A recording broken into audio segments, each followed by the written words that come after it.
एक एव परब्रह्म परमात्मा दिगम्बरः स्वयमेव गुरुः साक्षात् सुब्रायः पातु नः सदा। अवधूतचिन्तन श्री गुरुदेवदत्त। ಮಹೋಪನಿಷತ್ತಿನ 4ನೇ ಅಧ್ಯಾಯದ ಕೊನೆಯ ಭಾಗ. ಋಭು ಮಹರ್ಷಿಯು ನಿದಾಘನಿಗೆ ಹೇಳುತ್ತಿದ್ದಾನೆ, ಹೇ ನಿದಾಘನೆ, ನಾನು ನಿನಗೆ ಮನೋವ್ಯಾಧಿಗಳ ಚಿಕಿತ್ಸೆಗಾಗಿ ಉಪಾಯವನ್ನು ಹೇಳುವೆನು, ಕೇಳು. ಯಾವನು ಯಾವ ಯಾವ ವಸ್ತುಗಳನ್ನು ತನಗೆ ಪ್ರಿಯವೆಂದು ತಿಳಿಯುವನೋ, ಯಾವುದರ ಪ್ರಾಪ್ತಿಗೋಸ್ಕರ ಮನವು ಚಂಚಲಗೊಳ್ಳುವುದೋ, ಆ ಪದಾರ್ಥಗಳನ್ನು ತ್ಯಾಗ ಮಾಡುವುದರಿಂದ ಆತನು ಮೋಕ್ಷವನ್ನು ಹೊಂದುವನು.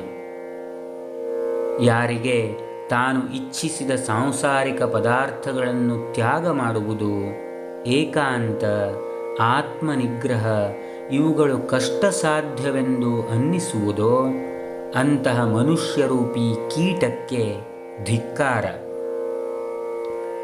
ತಾನು ಇಚ್ಛಿಸಿದ ವಸ್ತುಗಳನ್ನು ತನ್ನ ಪುರುಷ ಪ್ರಯತ್ನದಿಂದ ಮಾತ್ರ ತ್ಯಜಿಸಲು ಸಾಧ್ಯ.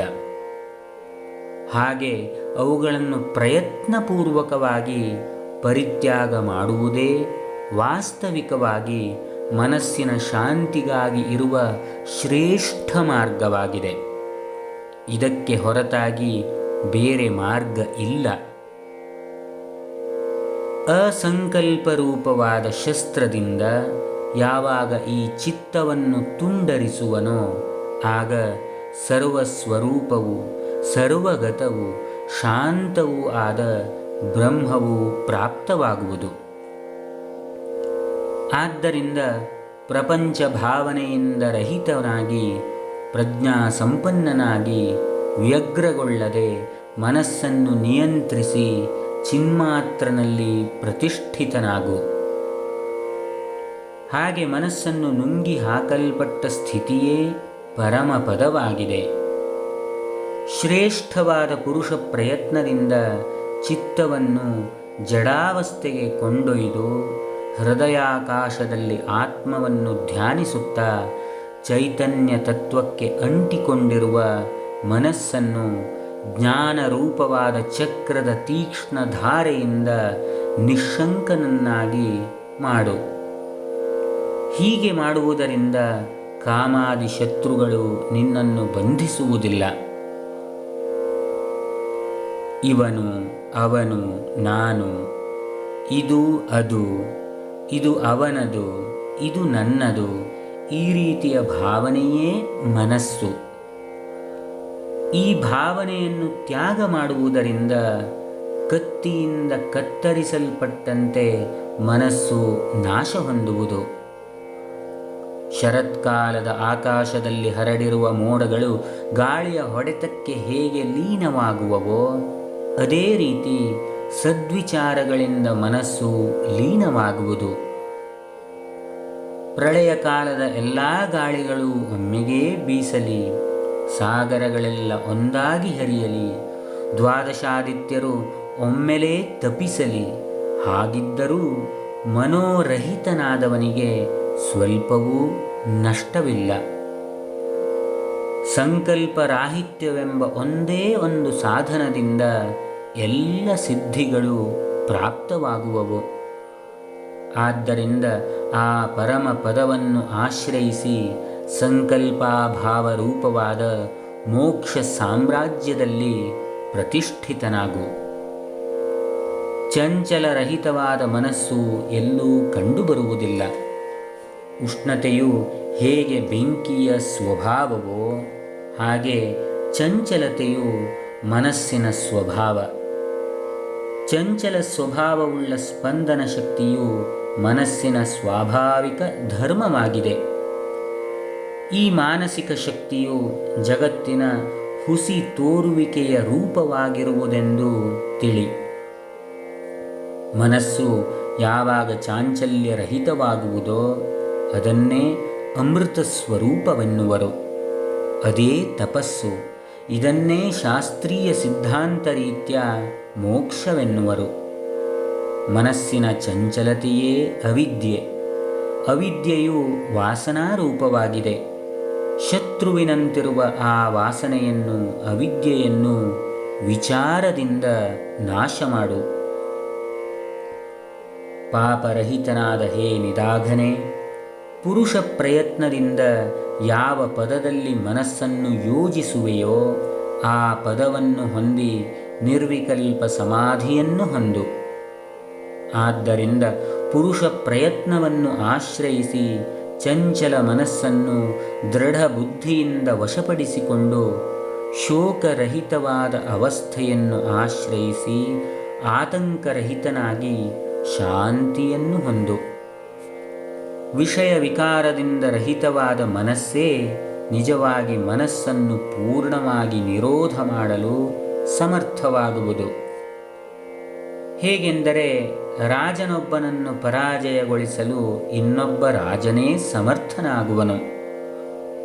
ಆಸೆಯೆಂಬ ಮೊಸಳೆಯಿಂದ ಹಿಡಿಯಲ್ಪಟ್ಟು ಸಂಸಾರವೆಂಬ ಸಾಗರದಲ್ಲಿ ಬಿದ್ದು ತೆರೆಗಳಿಗೆ ಸಿಕ್ಕಿ ತನ್ನ ಉದ್ದೇಶದಿಂದ ಬಹಳ ದೂರ ಸೆಳೆಯಲ್ಪಟ್ಟಿರುವವನಿಗೆ ವಿಷಯ ವಿಕಾರಗಳಿಂದ ರಹಿತವಾದ ಮನಸ್ಸೇ ದಾಟಿಸುವ ನೌಕೆಯಾಗಿದೆ.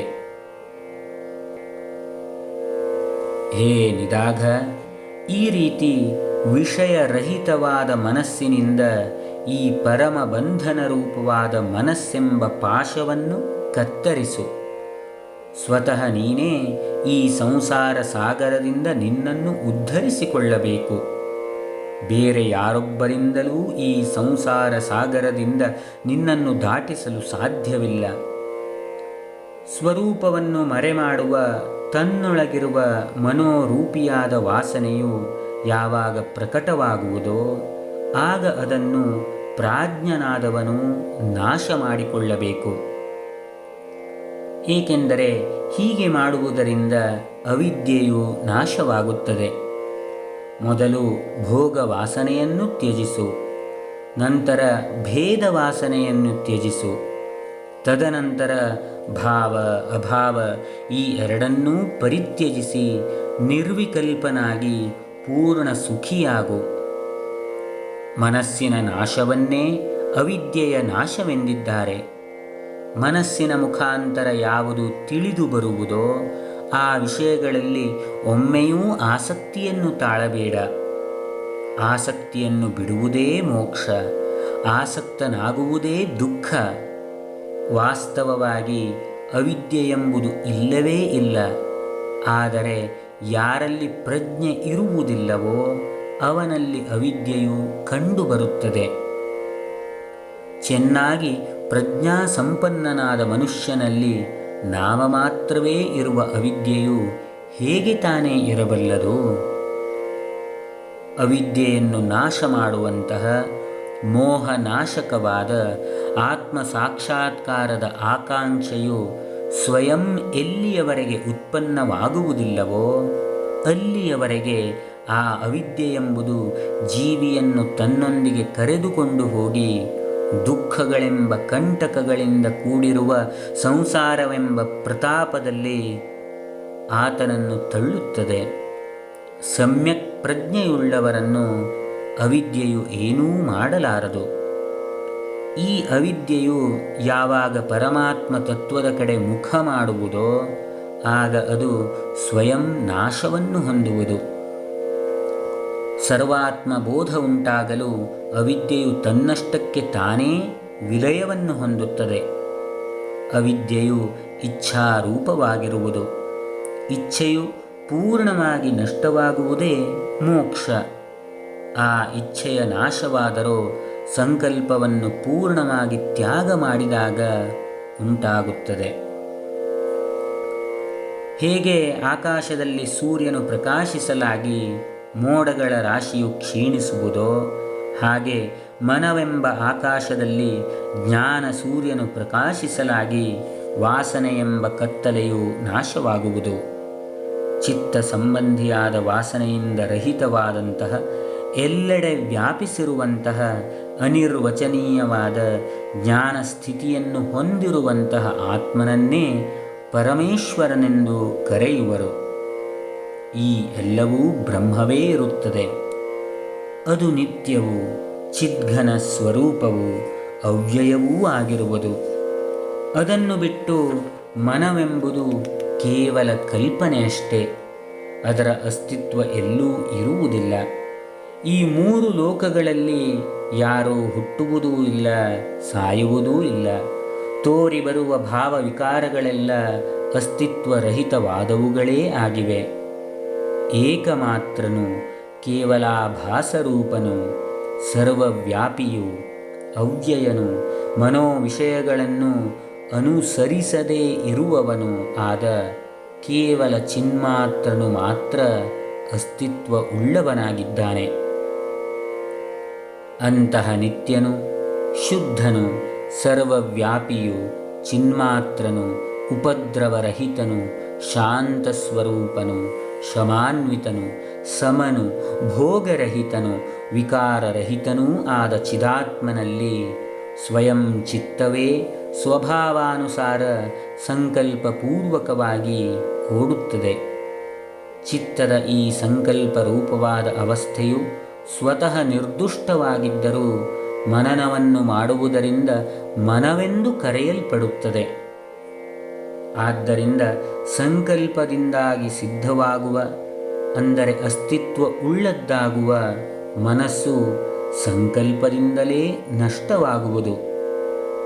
ನಾನು ಬ್ರಹ್ಮನಲ್ಲ ಎಂಬ ದೃಢವಾದ ಸಂಕಲ್ಪದಿಂದ ಮನಸ್ಸು ಬದ್ಧವಾಗುತ್ತದೆ. ಅದೇ ರೀತಿ ಎಲ್ಲವೂ ಬ್ರಹ್ಮ ಎಂಬ ದೃಢ ಸಂಕಲ್ಪದಿಂದ ಮನವು ಮುಕ್ತಿಯನ್ನು ಹೊಂದುತ್ತದೆ. ನಾನು ಕೃಶನು, ನಾನು ದುಃಖಿಯು, ನಾನು ಕೈಕಾಲುಗಳುಳ್ಳವನು, ಈ ರೀತಿಯ ಭಾವನೆಗಳಿಂದಾಗಿ ಜೀವಿಯು ಬದ್ಧನಾಗುತ್ತಾನೆ. ನಾನು ದುಃಖಿಯಲ್ಲ, ನನಗೆ ಶರೀರವಿಲ್ಲ, ಆತ್ಮತತ್ವದಲ್ಲಿ ಸ್ಥಿತನಾದ ನನಗೆ ಬಂಧವೆಲ್ಲಿ? ಈ ರೀತಿ ಭಾವಿಸುವುದರಿಂದ ಜೀವಿಯು ಮುಕ್ತನಾಗುತ್ತಾನೆ. ನಾನು ಮಾಂಸವಲ್ಲ, ಅಸ್ಥಿಯಲ್ಲ, ದೇಹಕ್ಕಿಂತ ಬೇರೆಯಾದ ಪರತತ್ವವಾಗಿರುವೆನು. ಹೀಗೆಂದು ದೃಢ ನಿಶ್ಚಯ ಉಳ್ಳವನಾದಾಗ ಆತನ ಅವಿದ್ಯೆಯು ನಷ್ಟವಾಗಿ ಆತನು ಮುಕ್ತಿಯನ್ನು ಹೊಂದುವನು. ಅನಾತ್ಮ ವಸ್ತುಗಳಲ್ಲಿ ಆತ್ಮಭಾವನೆಯನ್ನು ಮಾಡುವುದರಿಂದ ಅವಿದ್ಯೆಯು ಕಲ್ಪಿಸಲ್ಪಟ್ಟಿದೆ. ಶ್ರೇಷ್ಠವಾದ ಪುರುಷ ಪ್ರಯತ್ನವನ್ನು ಆಶ್ರಯಿಸಿ ಉತ್ತಮವಾದ ಬುದ್ಧಿಯಿಂದ ಕೂಡಿದವನಾಗಿ ಭೋಗದ ಇಚ್ಛೆಯನ್ನು ದೂರ ಮಾಡಿ ನಿರ್ವಿಕಲ್ಪನಾಗಿ ಪೂರ್ಣ ಸುಖಮಯನಾಗಿರು. ನನ್ನ ಮಗ, ನನ್ನ ಧನ, ನಾನು, ಅವನು, ಇದು ನನ್ನದು, ಈ ಪ್ರಕಾರವಾದ ಇಂದ್ರಜಾಲದಿಂದ ವಾಸನೆಯೇ ವಿಜೃಂಭಿಸುತ್ತದೆ, ಭಿನ್ನ ಭಿನ್ನ ರೂಪದಿಂದ ಕ್ರೀಡಿಸುತ್ತದೆ. ನೀನು ಅಜ್ಞಾನಿಯಾಗಬೇಡ, ಜ್ಞಾನಿಯಾಗು. ಎಲ್ಲ ಸಾಂಸಾರಿಕ ಭಾವನೆಗಳನ್ನು ನಾಶಗೊಳಿಸು. ಅನಾತ್ಮ ವಸ್ತುಗಳಲ್ಲಿ ಆತ್ಮಭಾವನೆಯನ್ನಿರಿಸಿ ಮೂರ್ಖನಂತೆ ಏಕೆ ಅಳುವೆ? ಜಡವು, ಮೂಕವು, ಅಶುಚಿಯು, ಮಾಂಸಮಯವೂ ಆದ ಈ ದೇಹವು ನಿನ್ನದೇನು? ಹೀಗಿರುವಾಗ ಯಾಕಾಗಿ, ಯಾವುದಕ್ಕೋಸ್ಕರ ಅಸ್ವತಂತ್ರನಾಗಿ ಸುಖ ದುಃಖಗಳಿಂದ ಮುಚ್ಚಿ ಹೋಗಿರುವೆ? ಇದು ಮಹಾನ್ ಆಶ್ಚರ್ಯ ಸಂಗತಿ. ಏಕೆಂದರೆ ಅವಿನಾಶಿಯಾದ ಸತ್ಯವಾದ ಬ್ರಹ್ಮವನ್ನೇ ಮನುಷ್ಯನು ಮರೆತಿರುವನು. ನಿನ್ನ ಕರ್ತವ್ಯ, ಕರ್ಮ ಇವುಗಳಲ್ಲಿ ತೊಡಗಿಕೋ, ಆದರೆ ವಿಷಯಗಳಲ್ಲಿ ಆಸಕ್ತನಾಗಬೇಡ. ಇದೆಷ್ಟು ಆಶ್ಚರ್ಯದ ಸಂಗತಿಯಾಗಿದೆ! ಕಮಲನಾಳದ ತಂತುಗಳು ಹಗ್ಗಗಳೆಂದು ತಿಳಿಯಲ್ಪಟ್ಟು ಅದರಿಂದ ಪರ್ವತವು ಕಟ್ಟಲ್ಪಟ್ಟಿದೆ. ಅದರಂತೆ ವಾಸ್ತವಿಕವಾಗಿ ಅಸ್ತಿತ್ವವಿಲ್ಲದ ಅವಿದ್ಯೆಯಿಂದ ಈ ವಿವಿಧ ರೂಪಾತ್ಮಕ ಪ್ರಪಂಚವು ಕಟ್ಟಲ್ಪಟ್ಟಿದೆ. ಆ ಅವಿದ್ಯೆಯ ಪ್ರಭಾವದಿಂದ ಹುಲ್ಲಿನಂತೆ ತುಚ್ಛವಾದ ಈ ಮೂರು ಜಗತ್ತು ಇಲ್ಲಿ ವಜ್ರದಂತೆ ದೃಢವಾಗಿ ತೋರುತ್ತಿದೆ ಎಂಬಲ್ಲಿಗೆ ಮಹೋಪನಿಷತ್ತಿನ 4ನೆಯ ಅಧ್ಯಾಯವು ಮುಗಿಯಿತು. ಏಕ ಏವ ಪರಬ್ರಹ್ಮ ಪರಮಾತ್ಮಾ ದಿಗಂಬರಃ ಸ್ವಯಮೇವ ಗುರುಃ ಸಾಕ್ಷಾತ್ ಸುಬ್ರಾಯಃ ಪಾತು ನಃ ಸದಾ. ಅವಧೂತಚಿಂತನ ಶ್ರೀ ಗುರುದೇವ ದತ್ತ.